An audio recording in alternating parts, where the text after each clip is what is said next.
Salute to NBA Nation on this Wednesday night. Game 3 is in the books. We were wondering if they were gonna fight back, if they were gonna clap back, if they were gonna get back to their game, and that they did. Game 3 goes to the Denver Nuggets, 109-94. A masterclass from the big two in Nikola Jokic and Jamal Murray combining for 64 points and 31 rebounds. You put it in the hands of your stars, and they delivered, man. A sensational game by the Nuggets big two, as they now pull to within 2 games of hoisting up that Larry O'Brien trophy, man. They go down to South Beach for game 3 and smack fire out of the Heat, especially in that second half, man. CP the franchise, Alex Rotaros on the 1s and 2s. Call us up with your thoughts on this game, man. 657-383-1509 is the number to call. And let's get into it, man. Hit that thumbs up button for you boys. This is the NBA Report post-game live, number 1 show for the fans, by the fans. All right, Al. We were wondering how they would come out in game 3, and we both predicted that they would get their mojo back. And Jokic is Jokic, unstoppable force, 41-10 in game 2. You had to figure the same in game 3, but it was really Jamal Murray for me, bro, that had to really get back into a groove. You know, a lot of people looked at it and said, 18-10 in game 2, it was fine, but he needed to be better. He needed to be a lot better. And in this game, he had about 18 points in the first half. Just absolutely cooking. And, you know, just having an elite shot maker like that with Jamal Murray, man. 12 of 22 from the floor. 3 of 6 from downtown. 10 assists. 10 boards. Both guys in a triple-double. 34 points for Jamal Murray, plus 14 on the night. I mean, what can you say, man? His shot making was incredible. Jokic and Murray in their 2-man game were destroying the Heat. You know, one of my keys in this game was going to be if they got Bam onto Murray on the switch, how would Murray handle it? Well, he handled it just fine. He destroyed Bam and pretty much everybody in his wake, man. And then for Jokic, 32 for Jokic, 21 boards, 10 assists, a brilliant triple-double for him. It just seemed like he was just dominating. He was having his way with anybody at any time, killing it from the middle of the floor, the touch around the rim, you know, finding his guys, finding the cutters. This was the Denver offense. You know, this was the Denver offense, man. Jokic and Murray were absolutely dynamic tonight and took this one for their team in game 3, man. What were your thoughts on it? Tonight, man, you hit it. You hit it on the head. Look, Jokic and Murray were the top 2 guys in this showing. You saw how Jokic didn't attack. It was Murray that swung first, right, for the Nuggets. Yeah. He comes out with 8 points. You see, like, it's 10 points. First 10 points, it went straight to Murray. Jokic did what we discussed earlier today, CP. He was a facilitator. He got everybody else involved, even though we didn't see anything from KCP.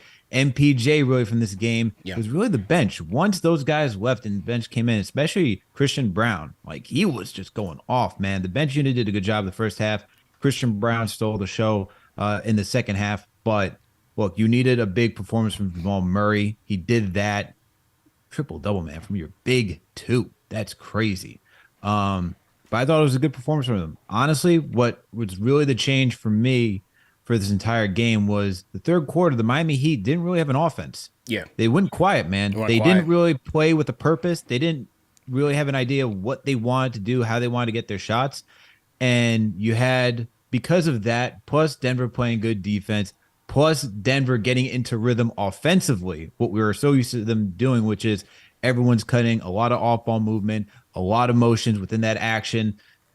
Look, Denver was just able to come away with this game, especially in the third quarter, and Miami could not fight their way back.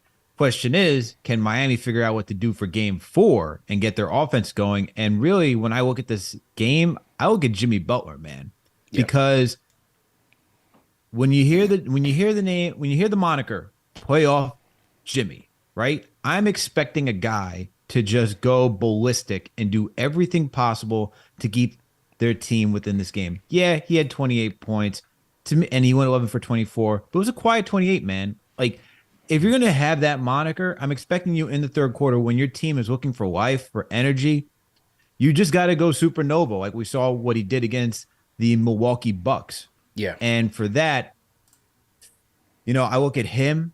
Bam did his thing tonight. But outside of that, man, I think you need more from Jimmy if you're going to compete with these two. And maybe if you're Spoelstra, is Tyler Hero starting to look healthy, man? Because tonight, this is where the series turns, man. This is where the series starts to turn. It very well could, man. But with the Heat, it's just, remember when we did our pregame show today, one of the things I said was that if the Heat can't hit their threes, you're gonna need a Herculean effort from Butler. Even as 28, it was good, but when you look at what they did from three tonight, 31% from three, 11 to 35. The usual heroes gave Vincent Max Strus 2 for 10 tonight. Right, Butler 1 for 4 from downtown. Robinson was 3 for 6, but 2 of his came in desperation in the fourth quarter. Caleb Martin 2 for 5. Kyle Lowry 1 for 4. They didn't get enough threes tonight to really carry them, especially when you got Jokic and Murray combining for 64 or what was it, 65 points that they combined for. So 66. Put some respect on the name. 66 points. Miami needed more from three. They couldn't get it. Strus, Vincent, some of the heroes in game 2, and Vincent all series, they just weren't there. Vincent got into foul trouble very early in this game. The refs were all over the place, very inconsistent with their calls. And as you said, I agree with you. I just thought they lost their flow in that second half offensively. It just didn't seem like they came out with enough pop. They weren't moving the ball as they typically would. They weren't running a lot of pick and roll actions. They were settling for 1-2 passes and getting the shot up. And give credit to Denver because Denver really kept Miami off of the offensive glass. I mean, if you look at the numbers, Nuggets dominating on the boards, 58 to 33, dominating by plus 25 on the night, and holding the Miami Heat to how many second chance points did they have here? It was a small amount. When I checked, it was at about 5. I held them to 7. 7 second chance points for Miami. So Denver really got after it on the glass. Obviously, Jokic accounting for 21 of those 58 rebounds. But Miami really couldn't get into a flow and then really couldn't get those second chance opportunities to get their offense some life. Combine that with the fact that they didn't shoot the ball all too well from three. And it was a Butler and Jimmy show. 6 points for Love, 7 for Vincent, who has been a hero for them this thus far, and only 3 for Strus. So that was big. Caleb Martin, he got his 10 off the bench, which is fine, but they needed a little bit more from Vincent, Strus, Robinson, who's big in game 2, and those guys just didn't bring it. But as you said, on the flip side, Christian Brown, unsung hero, man. What a dog tonight. What a dog, Christian Brown, man. He had 15 points, 7 of 8 from the field, 4 rebounds. It's only going to say a +2 on the night, but that's why. Oh, nah, it's much bigger than that. Yeah, you can't get into the plus minus too heavy, man, because that kid had his fingerprints all over this game. I thought he was great tonight. Absolutely sensational. Fantastic. The energy that he brought, man. Whew, you just felt it. Yeah. The 15 points felt like 30 by the way he was playing. And when you watch just how he cuts, man, there's just a physicality, a tenaciousness when you watch him play. CP, he took 8 shots tonight. 1 was from 3. Yeah. The other 7. And it hit the side of the backboard. Yeah, nah, it was a terrible 3. Terrible 3. But the other 7 came around the rim because he was just a finisher tonight, man. And all on the left, like it was like center, left side. But man, the fact that he's able to cut down the lane, you can just find him constantly moving. That's what this Nuggets team is known for on offense. And Brown has just really bought into what Mike Malone wants this team to be. And you see whether it's Jokic, Murray, whoever can find him. And that's the stuff that you need out of the bench player. And thanks to him, man, let me tell you something. KCP, MPJ better be writing him a thank you note because those guys, they did not show up for another game where they're desperately needed. We talked about earlier today. You need KCP to be knocking down some threes. You better be writing Christian Brown some thank you cards because this man helped you stay alive. Because if he didn't have this performance, we're not really looking for Brown to have that type of performance. Yeah. We're looking for the other two guys I just mentioned. You don't get this performance, this game goes the completely opposite way. Absolutely, because if you look at it, the Nuggets, when I talk about the Heat's three-point shooting or the lack there was, Nuggets only shot 27% from downtown, but it was 60 points in the paint, of which I had to think Jokic and Murray combined for probably 75% of that, because they got whatever they wanted offensively, especially early in this game. Their feet were touching that paint every single offensive possession, and so they were really the aggressors tonight, and because the three-pointers weren't falling, you had KCP and Michael Porter Jr. going 2 for 9 in game 2. Well, in game 3, they went 0 for 5 from downtown. Those are your top 2 3-point gunners. And so, again, Christian Brown coming in here and really bailing those guys out. And he just did a great job just finding the seams in the defense, cutting in those open driving lanes, and just being aggressive, man. That last play where he went right into Jimmy Butler's chest and laid it up right on him in his building, that was a statement. That was a statement to Mike Malone, to Jimmy Butler, to those guys. Hey, Christian Brown, he wants his minutes in this finals. He wants his say.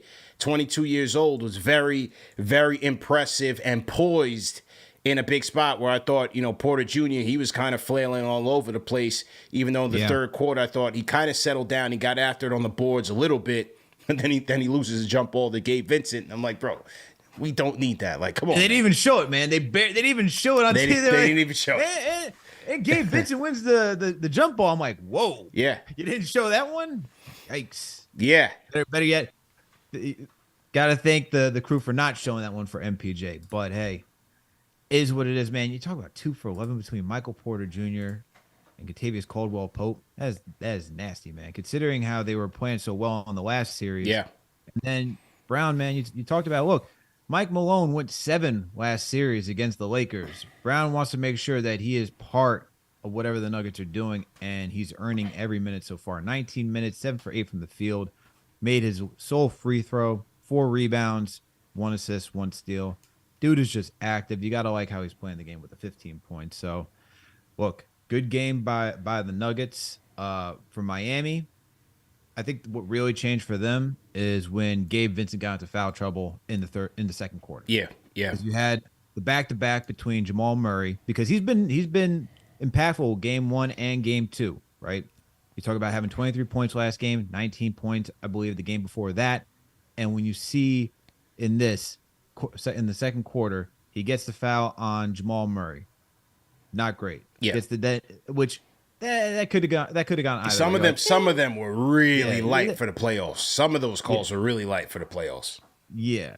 The one that should not have been called a foul was where Aaron Gordon ran into Gabe Vincent. That was when he a terrible checked call. right back in. That was his 3rd foul in the second quarter. And I think that at that point just threw him out of his entire rhythm. But the second one was when he grabbed the Jokic leg, and that was like right after the Jamal Murray one. It's like, dude, you got to know the situation. You got Tony Brothers out there. He's going to call everything. But for that, I think when you lose Gabe Vincent for how instrumental he was, and then you only have him going 2 for 10 from the field, 7 points. Yeah, that's not. You're missing like a key contributor to what the Heat were doing the last couple of games. So that's really for them. You talk about not having an offense, Gabe Vincent being thrown out of rhythm. 3-point shooting was not there for Miami tonight. This is all just a recipe for the Miami Heat losing this one. Yeah. Heat fans hit the exits early. That's what I like. That's what I like to see. Typical. Oh, I'm sorry. This is not Knicks Fan TV. This is not Knicks Fan TV. This is the NBA report. I'm That's sorry. right. That's right. Let's. I got the Knicks head turned around. Don't worry. Yeah. Let's settle down. I just thought that, and salute to everybody in the chat once again. Hit that thumbs up button for you boys. Phone lines are up, man. 657-383-1509. If you want to get your thoughts in on this game, Jokic and Murray dominating the Miami Heat in Game 3. Nuggets win 109-94. Jokic and Murray combining for 66 points and 31 boards. And how many assists? 20 assists. There you go. That's how you lead. You lead by example. They set the tone early and never relented. And give credit to Malone because both of these guys Murray 45 minutes, Jokic 44 minutes. And if you go back to game 2, it's a little bit more than they logged in game 2. If you look at game 2, Murray played 39 minutes, 42 for the Joker. So a little bit more minutes for those guys. And you saw that, especially in the first quarter, where Murray was out there for a little bit longer than usual. So you figure Malone was going to go with those guys for a little bit longer period of time, and they needed it because, as you said, they also needed some consistency from a playmaking standpoint. You did talk about Reggie Jackson in the pregame. He did get a couple minutes. He did get a spell. I was like, "Oh, am I about to see this play through?" No, just 1 minute. It's all good though. Yeah. He did get in for a little bit, but like I said, they did go with Jokic and Murray for a little bit longer in terms of the minutes. And even though he had 7 turnovers, I like the way Murray was handling the heat pressure on the traps and really just being patient with the offense. And once he had 2 on him, Jokic had 1 on him. Or he would find, Christian Brown on the weak side. I like the way that he was operating very patiently against, at times, a stingy Heat defense. I like the way Murray was cooking, man. And he said after game 2 that he needed to make his adjustments. He didn't necessarily say that he needed to be aggressive. He just said he needed to just make a little bit more adjustments here and there and get him back in. But from the opening tip, he was a dynamo for them, man. Absolutely. Look, when you watch both of these guys play, right, between Murray and Jokic, and you just see the facilitating between them and how the pick and roll was just on point tonight. That was something that they really weren't able to execute on last game. Today, right from the opening jump, you saw Murray and Jokic ran a pick and roll against Butler and Bam. You get Butler onto Jokic, and Jokic is able to get it easy too because he has that shooter's touch around the rim. So it was stuff like that, just getting back into rhythm, getting back to the basics for the Nuggets, which really set them in the position to take a strong take control of this game. Not a strong commanding lead, not until like the third quarter where they start to get the 11 points, but they were just able to get into their offensive rhythm, man. That's what we talked about earlier today. Like once this team facilitates, gets everybody else involved, right? Just to keep the opponent honest, then they can really start doing their damage. And we see that. Let's talk about 20 assists. It's crazy, man. Jokic is crazy, bro. 3 triple doubles. First player to have a 30, 20, 10 triple double. Yeah. In the finals. Yeah, and in the playoffs, 3 30, 20, 10 triple doubles. First one to do it in the finals. Chamberlain had 1. Kareem had 1. Incredible. Jokic is special, he's surpassing the records of 2 of the greatest big men that ever played the game. He's making it look easy too, and making it look very easy. Making it look very easy, man. Man. I mean, his touch around the rim, it's insane. It's never long. Like, it's never just like ricocheting off the back rim and just way off. It's always on target. Sometimes it could be a little bit soft, but it's right there.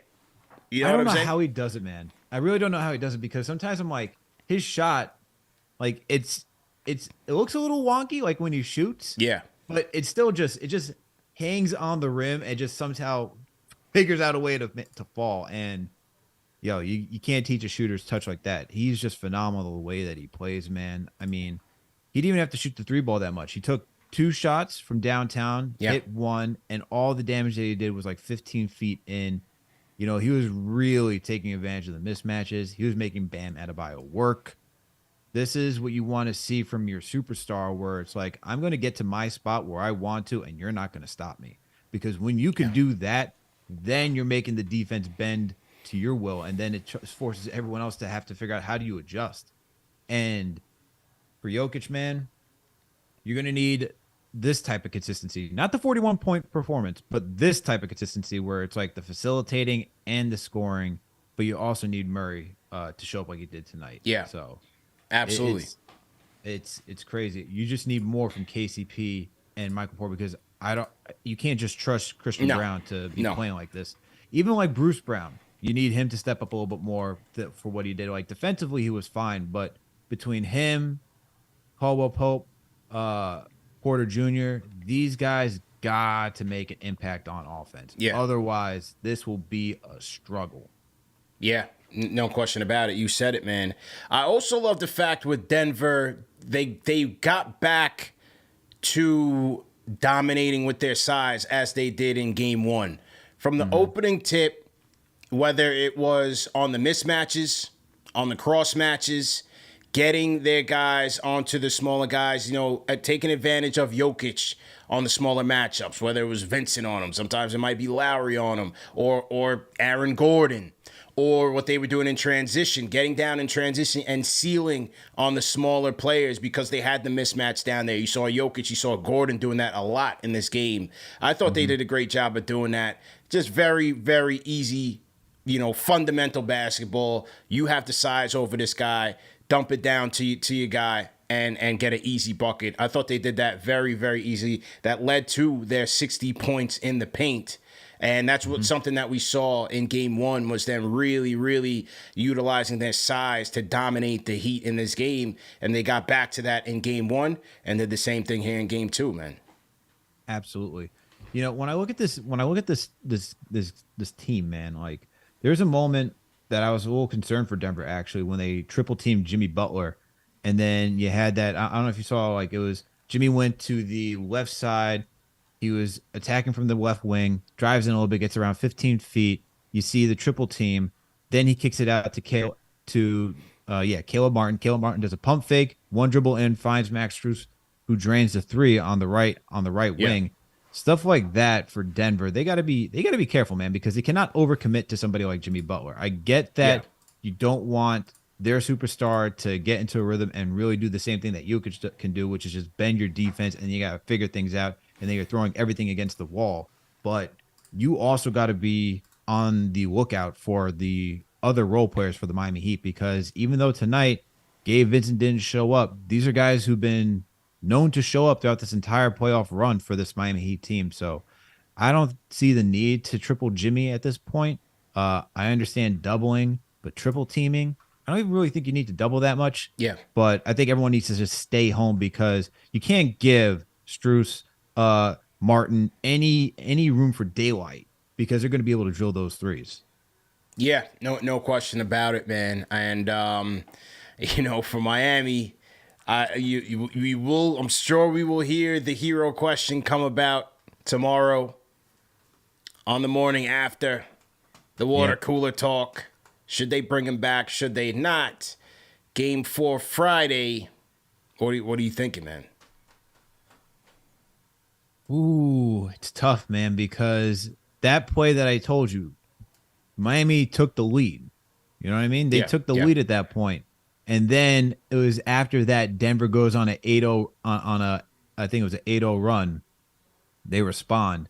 But I don't know, man. I still am, if I'm Miami, I'm probably not looking towards Hero yet. I know this is a pivotal game 4, but I'm probably not, just because there were moments, even with the closing couple of minutes of this game, I'm like, are they really about to do something right here? Yeah. Because it looked like they were waving the white flag. Then they don't bring Butler back in. They bring in Lowry, and I'm like, are you guys really trying to make something happen with 2 minutes to go? And this is a Heat team that could potentially do that. Yeah. But I'm still, like, if you're at Miami, I don't want to ruin the chemistry just yet. I think he's on deck for game 4. And I'm saying that because if Miami goes down, it really goes haywire, like what we saw in the third quarter again, then I could see, let's try to figure this out. Let's try to get Hero in here. Maybe you bring him in early. You say, hey, we're just testing the waters a little bit just to give him some rhythm. But if things start to go haywire again, like in the third quarter, I could see him getting some solid minutes in game 4. Yeah, gonna be interesting to see, man. The Miami Heat, a red hot team in the fourth quarter. Nuggets did win the fourth quarter by 1 point tonight. Nuggets won the fourth quarter by 1 point tonight, 109-94.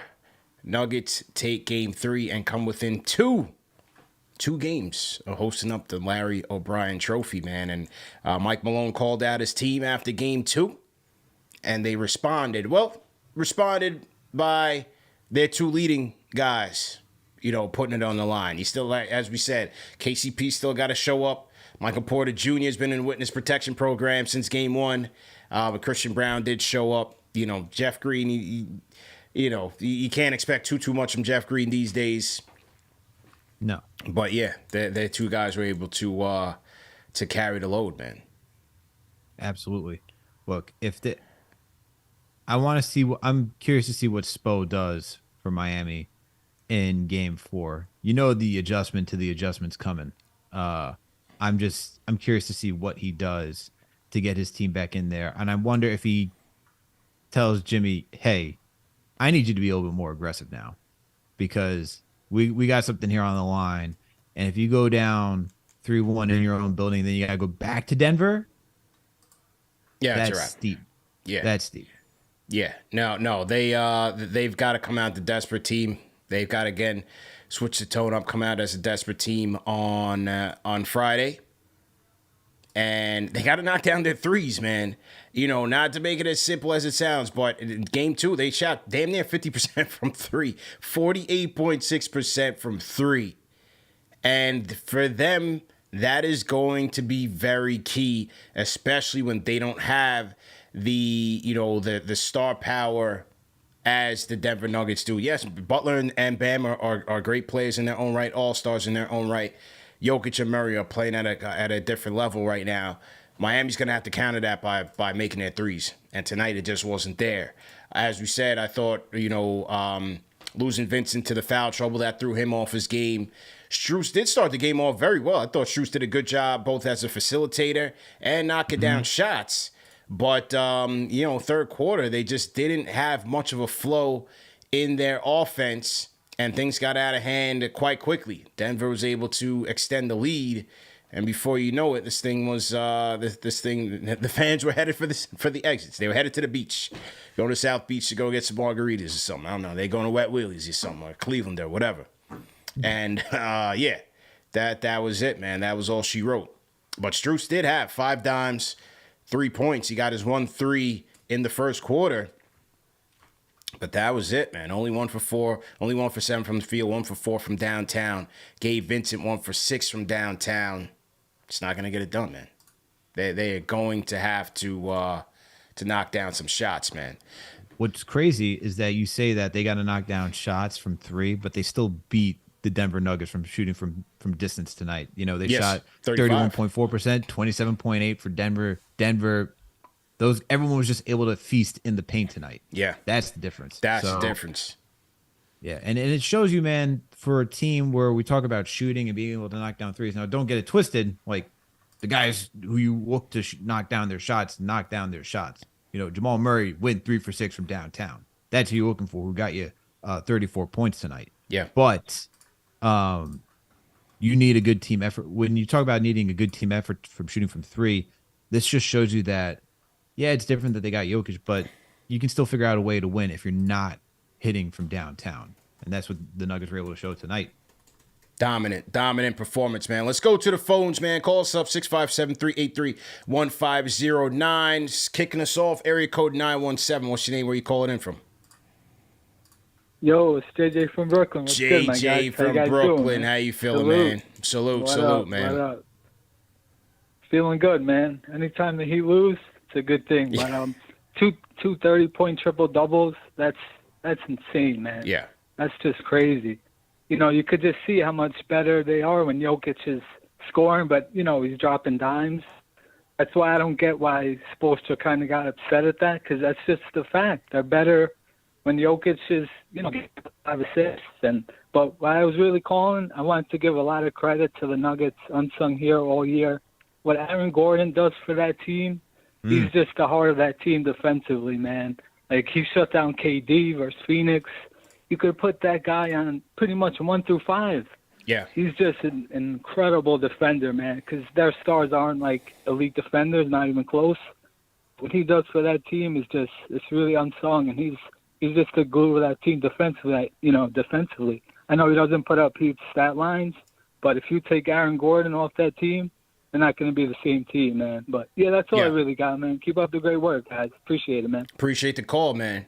Well, every team needs a guy that's going to do that dirty work, right? For the Heat, it's Bam. And even though you've seen Jokic put up historic GOAT Hall of Fame numbers, there's nobody that could stop him. I still feel like Bam, especially on the offensive side and getting after it on the boards, I still feel like Bam is having a great series.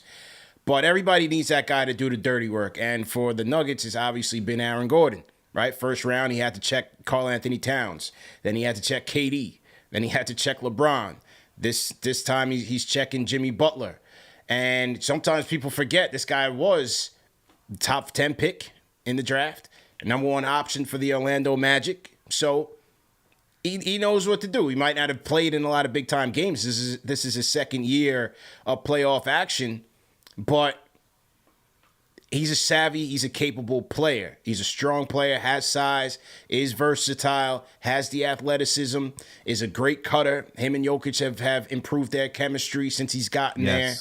And I just like the way that he was pushing the tempo in transition, finding the mismatches, taking advantage of them as he did in game one, and just being as aggressive as he could, playing his role, being aggressive as he could. And he finished the game tonight with what Gordon finished with 11 points.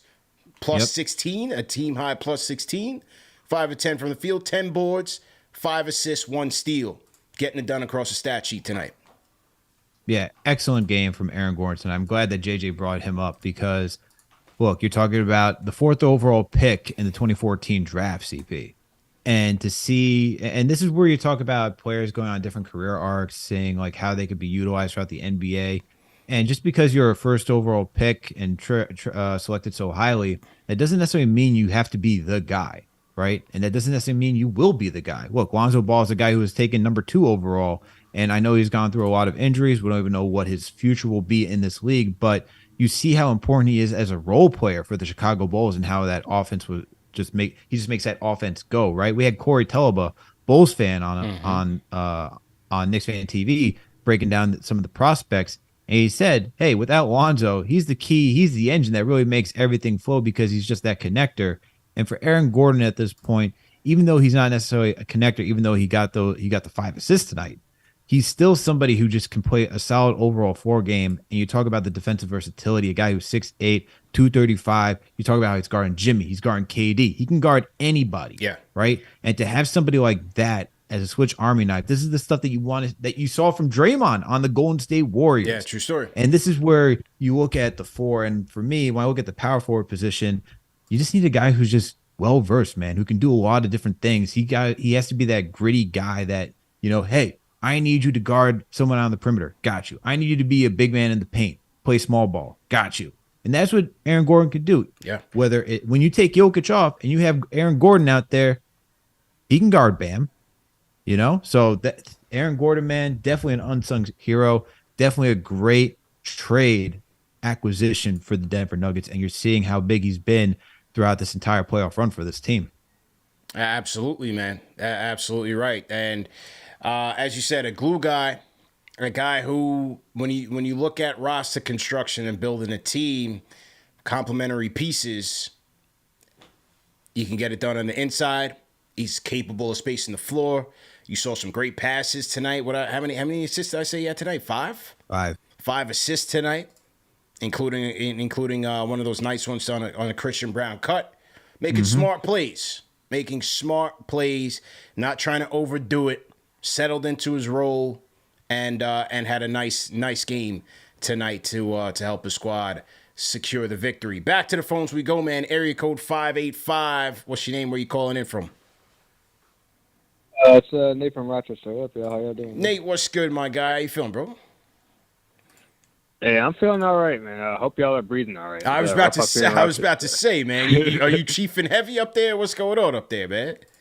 Yeah, I'm indoors and I'm just I'm not exercising. I'm trying to stay straight, But Yeah. Man, on the game, man. I honestly, with Miami, they really have no shot unless they're shooting like they did in Game 2 because you can't stop that Jokic Murray 2-man game. It is absolutely nuts what they're doing. Yeah.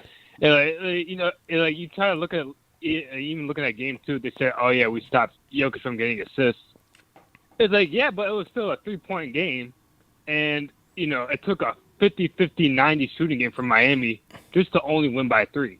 It's true. So it's really just a mismatch because Miami they're just smaller. They're not as strong. They're not really crashing the boards as much as they did in the earlier rounds. Yeah. And it's going to take a miracle from them. There's a lot. There's a lot that has to go well for Miami to get it done.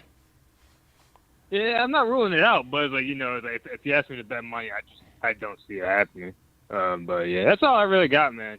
I'm glad to see you both of y'all expanding into general NBA stuff. Appreciate it. Hope for good things for this channel. But yeah, y'all take it easy, man. Appreciate it, man. Nate from Rochester on the check-in, man. Salute to everybody on the KFTV side coming through for the support. Yeah, man, we getting it out the mud, building this thing out from the ground up, ladies and gentlemen. So salute to everybody that's from rocking with us. But yeah, as he said, Al, I just feel like for the Heat, they need everything to go right because Denver, you didn't even get Denver's you got Jokic and Murray's A game, which is always good enough for them to win, but you didn't get a full team A game from the Nuggets. They left some things out there. For Miami, you need everything to go right, like it did for them in game 2, right? The 3 balls, they're knocking the 3 balls down. Vincent, Strus, Duncan Robinson were chipping in, helping Butler, helping Bam. Like that they needed like a 5-6 man effort. Kyle Lowry, like they needed a 5-6 man effort just to get it done. For the Nuggets, they can afford to have, a KCP, MPJ have these off games because Murray and Jokic can be as dominant as they were tonight. But for Miami, it's got to be the complete opposite. They've got to play damn near perfect to win. Yeah, and it's not out of the realm of possibility. I mean, we've seen that before. We've seen them go against talented teams and just everyone show up. We saw that against Boston. We saw that against Milwaukee. So the Miami Heat can do it. Like I said, I'm looking for game 4, man, to see that will be the real tall tale sign if we get a 7-game series or not. Because if Miami can come out in that one and really pull it out and play the team basketball that we're accustomed to seeing this entire run, then we're gonna get a good 7-game series, in my opinion. Yeah. If not, there's no way you could sell me on Miami going back to Denver, high altitude, and these guys ready to play on the Nuggets home court, where the Nuggets are going to look to close this thing out and just be over with, because we've heard it from everybody, man, where if the longer this series goes on, the more in favor it is for Miami, right? Yep. You see it tonight. Look, they brought Reggie Jackson in for 1 minute. I thought he was going to get a little bit more run than he did, but still, you're relying on 8 guys for the Denver Nuggets. Miami's still rolling out there with 9, 10 guys. The depth's going to come into play at some point. And what we've seen from this Miami Heat team, it's only a matter of time until you get a Caleb Martin game, until you get another Gabe Vincent game who's been playing solid for you. And if you give Jimmy that much more time, that's the type of stuff that they like to play, man. The Miami Heat love these games where everyone's starting to get tired. They can muck it all up. It's just a slugfest. It's not going to be pretty. Although Miami, though, they can shoot. They have shown they can shoot well, but that's the type of stuff they really look for. Yeah, no question about it, man. Let's take a look at this Christian Braun interview. Speaking of altitude, it's courtesy of Altitude TV. Let's hear what Christian Braun had to say on this big night. 15 points in 19 minutes. Unsung hero of the night, man. Number 21 pick in the draft, 22 years old. Christian Braun, here we go. Christian, you all were very unhappy with the way that game 2 went, but more than that, the way you guys played in that game 2. How did you get right to get this win, particularly in the second half? I mean, just take it possession by possession. Obviously, we made a lot of mistakes last game. I think we minimized our mistakes this game. Didn't close it how we wanted to close it, but a win's a win. Nikola Jokic, a 30-20-10 triple-double. Jamal Murray, a triple-double tonight. What's it like playing with those two and watching their greatness? I mean, they make me look a lot better, obviously. So just getting to share the court with them, just all the guys. Obviously, that's who they are, and that's what we expect from them. So it's nothing different than it's been, all year. Just to see them do that on this stage is obviously great. For you, you've talked all season long about how this team lets you be you. What version of you did we see tonight? I mean, like I said, that was just, cutting, making plays off the other guys. Like I said, the credit goes to Nikola and Jamal for getting me open and just let me be me. And that's what I appreciate about this team. And we're 2 wins away for what our goal was, and we haven't done anything yet. We're almost there. How good did it feel to get that steal and then finish it with a dunk in transition and yell at the Heat fans a little bit? I mean, it felt great. Like I said, those are the plays I like to make. And just be able to yell and show my personality a little bit. Obviously, what I love to do. So, like I said, we haven't done anything yet. That's a win we really needed. And just to win it in the way we did, winning on defense, obviously feels great. All right, it's Christian Brown, courtesy of Altitude TV. Monster game for this kid, man. Monster game. Just came off aggressive, just right off the rip, man. Aggressive, and just went right at it. Played a confident game. A confident, smart game. Floor balance was good. That's what they needed, man. Great game by Christian Brown, man. It's exactly what they needed because you need somebody who's just not afraid, man, in these high-pressure moments, and that's what he gave you tonight. Yep. So it's a solid game by Christian Brown. Can he replicate that for Game 4? He's been on and off throughout this playoff series, but throughout the playoff run, not this series in particular. But you want to see as a young player for him, you like seeing this because it gives you confidence going to the next game, right? Mm-hmm. And for your coach to trust you in these high pressure moments to allow you to be that impactful. You can only imagine for Game 4 that he's going to go out there with the same confidence, be ready to play. So it's good. It's a good moment for him, man. Good learning experience for him. Good to add to his career. Nuggets defeat the Heat in Game 3 of the NBA Finals, man. 109-94. Pull within 2 games of hoisting up the Larry O'Brien Trophy, man. This is the NBA Report post-game live. CP the Franchise, Alex Shataros on the 1s and 2s. Hit that thumbs up button for you boys. Let's get those likes up. We got to tap into the algorithm, man. It's a brand new channel, so we got to tap into the algorithm, man. Let the people know. Number 1 show for the fans by the fans is here, and the only post-game show that takes caller reactions from the fans, Al. All these shows, they got a lot of shows, right? We're in a very competitive space right now. But you look around all these shows, and everybody just wants the host to yak, yak, yak all night long. We want to hear from the fans. We want to hear from the people, right? This is the lifeblood of sports. The number 1 investors are the product. We want to hear from the fans, the people who watch the game. This is a community affair. So just remember that, people. For some of you new viewers that are watching this, there's a lot of competition out there. There's a lot of places to go. But who wants to hear from the fans? The most important component of sports. There you go. Absolutely. On the Brown thing, I think it's very interesting when you look at both coaches, and both of us were Knicks fans. We covered the Knicks for Knicks Fan TV. We look at how a guy like a Tom Thibodeau is so locked into his rotation, right? Very locked in. It's 9. This is my 9. These are my guys. Struggling, doing well. Doesn't matter. You're in. But you look at Spoelstra and now even Malone, because Christian Brown, he wasn't getting consistent minutes. No. Right? Spoelstra's not afraid to DMP a Kevin Love in Game 1 and start him in 2 and 3. You got Haywood Highsmith. He'll get minutes. In the Boston series, he got more minutes. In this series, it's been a little bit less. So you even saw Reggie Jackson, as you said, in this game. So, both coaches not afraid and trusting, not afraid to trust their rotation players to go out there and play their roles to deliver something for their team. Yeah, and look, you need that type of flexibility on this when it gets to the playoffs, man. You need that flexibility in general during the regular season. You got to experiment, tinker with the lineups. Go into a team like the Boston Celtics. This is why people loved Brad Stevens when he was the head coach, because you just throw out crazy, kooky lineups sometimes. They said he was a little too experimental to the sense where it was a detriment because no one could get into a consistent rhythm. And while you watch someone like Tom Thibodeau who has his 9, and it's like the same pattern all the time, right? It's the same pattern. Who's coming when, who's exiting when, what 5 it is every single time, and you can kind of predict who's going to close too. It is almost too formulaic to a fault. But when you watch these guys, whether it's Spoelstra, Malone, the flexibility in trusting players in different situations in a high pressure moment makes for a better team. And you need that type of flexibility, man. You need that type of creativity because you just never know who's going to have it. This is why, when we hear from the fans, it's like, why didn't we go to Evan Fournier, right? Covering the Knicks. Why did they give Evan Fournier? Why did they give Derrick Rose a chance? That's the stuff that you ask yourself, like, why not? Why not see what you can go there? I'm not asking for it, but it's understandable because you watch another team and you're like, wait a minute. Duncan Robinson's back in the rotation.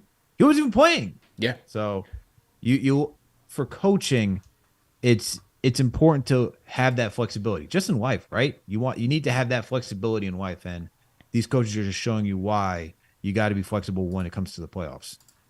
True indeed. Well said, man. Well said. Salute to everybody in the chat. Once again, hit that thumbs up button for you boys. NBA report, post-game live, man. CP the franchise, Alex Ratar's on the ones and twos, having a great show so far. Nuggets sending a message in Game 3. That Game 2 was just a fluke, man. 109-94, sending a statement to the Miami Heat. They better get it together. Maybe they need to call Hero. Maybe they need to see if Neymar could hoop a little bit. Neymar was there supporting his guy, Jimmy Butler. Maybe they see that. Paul Pogba was in the game. A lot of soccer heads at the game, especially with the news of Messi going to Miami. Going to Miami to I don't know, do MLS things, whatever that means. So I'm a World Cup front runner, man. All this stuff like Messi's coming to Miami. I don't care, man. Whatever. So.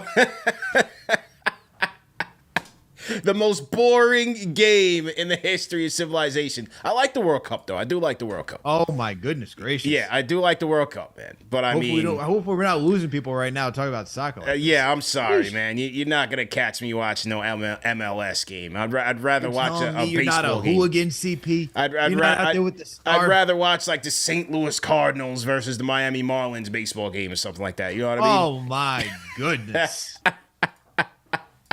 Get out of here. Yo, I'm sorry, man. I just can't get into it, man.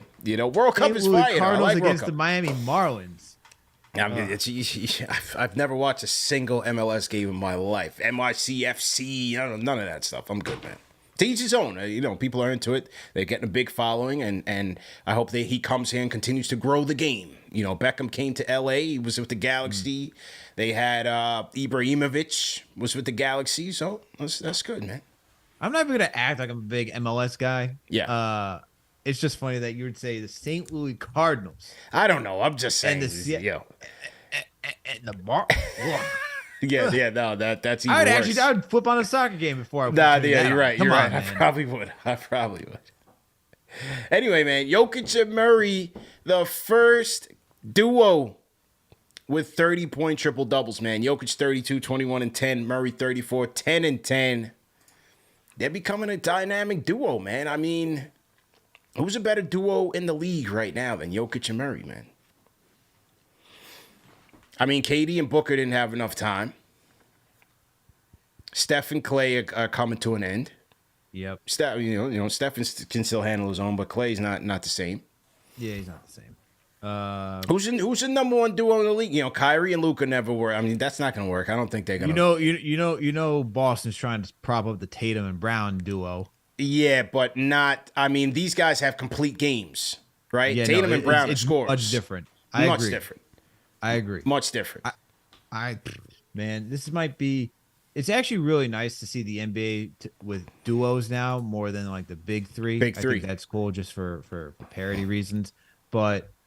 I don't know, man. I think it might be that. I think it might be Murray and Jokic just because how many times do we watch two stars on the court being able to work off each other's game like they do? It is on another level. Yeah. The fact that you can throw them in a pick and roll, and I'm like, either way, it's a lose-lose situation. Like, just talked about it earlier in the first quarter. You ran a pick and roll with Murray and Jokic. You get Butler on Jokic, and it's like, that's still a mismatch.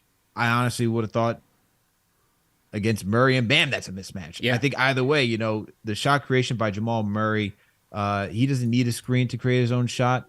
You watch for Jokic, he can just bully anybody down in the paint like he did to Butler. It's tough, man. I don't know if anyone, I don't know. And the pairing is good too, right? Everyone talks about having wings, but Talk about a guard and a big man. That's Yeah. like the iconic duo that you want. This is Duncan Parker. This is Stockton Malone. You know, Kobe Shaq. I mean, the way that they're able to score, you know, it's different. It's different. It's different. Kobe and Shaq. Oh yeah, it's different. I'm just saying Yeah. you talk about dynamic duos. Yes, like, yes. I'm thinking like iconic big man guard, like you said, Stockton Malone. Thinking Kobe Shaq. Yeah. You could even say Kobe and Powell. Like I think duos like that where it's like not, you know, because we see Clippers. It's like Kawhi and PG, Celtics, Jason, Tatum and Brown. Like they really want to get the perimeter players as a duo, but a big man and a guard. It's very iconic. Man. Yeah. It's just very iconic. True indeed, man. So to everybody in the chat, once again, hit that thumbs up button for you boys. If you guys are new in the chat, man, leave us a hashtag new. We will shout you guys out. Call us up, 657-383-1509. The best duos in the NBA right now. It's got to be Jokic and Murray, man, especially with Murray coming back from the ACL and seems to be at full strength. I mean, talk about elite shot making. Some of the shots he made, especially the one shot where it was almost like a turnaround jumper, but he was like leaning to the right. This was in the first quarter, a three-pointer, late in the shot clock. I mean, some of his shots were just so pure, man, and filthy. It's just ridiculous to watch this kid play. Leonard and George, they're the load managements. They're not a duo. The Los Angeles load managements in whether it's James and Davis or Leonard and George, it's not them. Mitchell and Garland, it's not them. It's not them. Brunson destroyed them single-handedly. Just throw the Brunson thing out there. That's our guy, number 11. Brunson and Randall? No. I'm saying it in the chat. I'm just saying what's being said no. in the chat. How about Giannis and Drew Holiday? Yeah, it's a good duo. That's a good duo. It's a very good duo. You know, Giannis, some may argue that it might be Chris Middleton and Giannis, but I understand that Chris Middleton was dealing with injuries and Drew has been the one who's been healthy. But you know, Drew can go out there. He can get you a 50 piece if he wants to. You know what I'm saying? Yep. Like he's known for being cerebral and a great defender and a great overall point guard. But Drew could go out there and get you a 40 piece if he wanted to. Mm-hmm. You know, that's a good duo. That's a formidable duo. He did drop 51, and Drew Holiday did drop 51 on the Pacers this year. For sure. I know everyone wants to say Ingram and Zion. Oh man, everybody wants to talk about Zion today. Jeez. We are not talking about Zion today. I can't talk about Zion these days, man. We are not talking no about Zion. Cannot talk about Zion, man. Can't talk about Zion. I think Giannis and Holiday are close at full when they're healthy. Tatum and Brown just not as complete as Jokic and Murray. Harden and Embiid? It's close. I think it's close. Actually, what Murray and Jokic are is what everyone expected Harden and Embiid to be this season. Right. I think it's close, but I'm still giving Jokic and Murray. Bradley Beal and Kristaps Porzingis.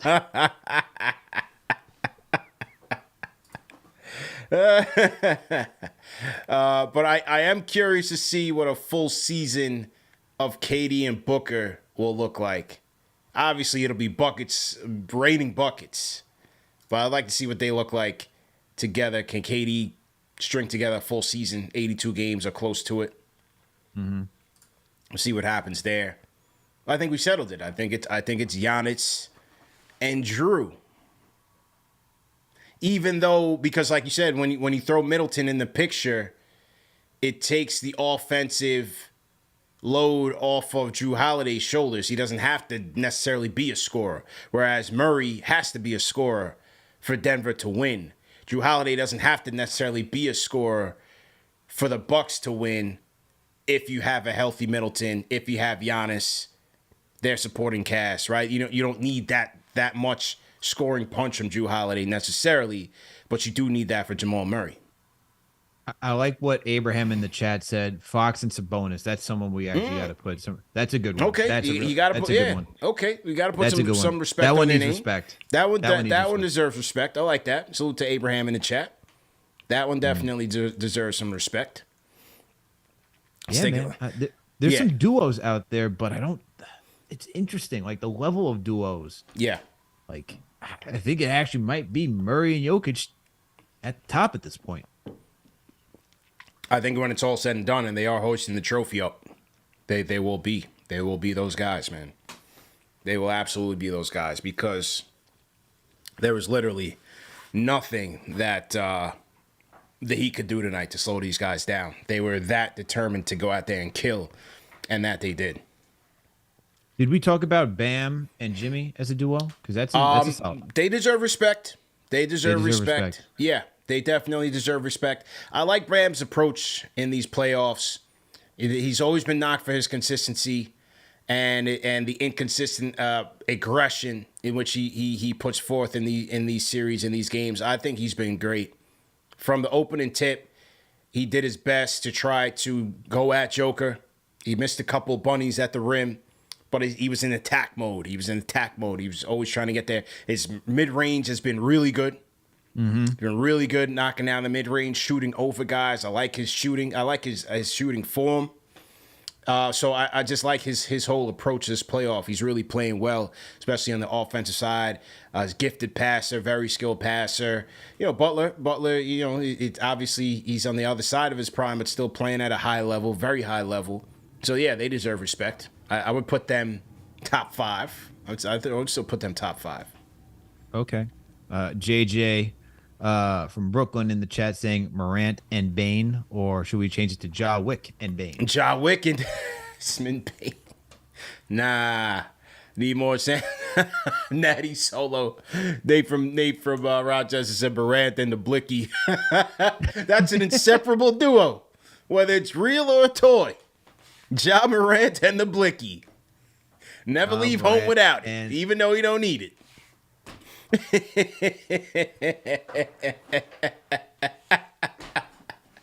That was the best one. Oh my God. Never leave home without it. Inseparable, if you will. Oh my God. Never leave home without it, he says. Never leave home without it, man. Salute to everybody in the chat once again. Hit that thumbs up button for you boys, man. Hit that like button. CP and Alex on the 1s and 2s, man. And, this is the Game 3 wrap-up. We'll be back at this on Friday. Great show, though, Al. Great show, man, for the post-game, you know? Back at you, bro. Yeah, man. We've been doing the Monday, Wednesday, Friday circuit. I was just on the phone with a couple of important people. We are loading up on the guests. I know you've been working on your end to get us some guests. Yes, sir. So we'll be back at it Friday during the day and for post-game Friday night, man. So, once again, tell a friend, man. Number one show for the fans by the fans. We'll be back for Game 4 post-game and the daily show of NBA Report, man. Salute to everybody in the chat. Salute to all the mods, TM. Salute to Gamble. Salute to JJ.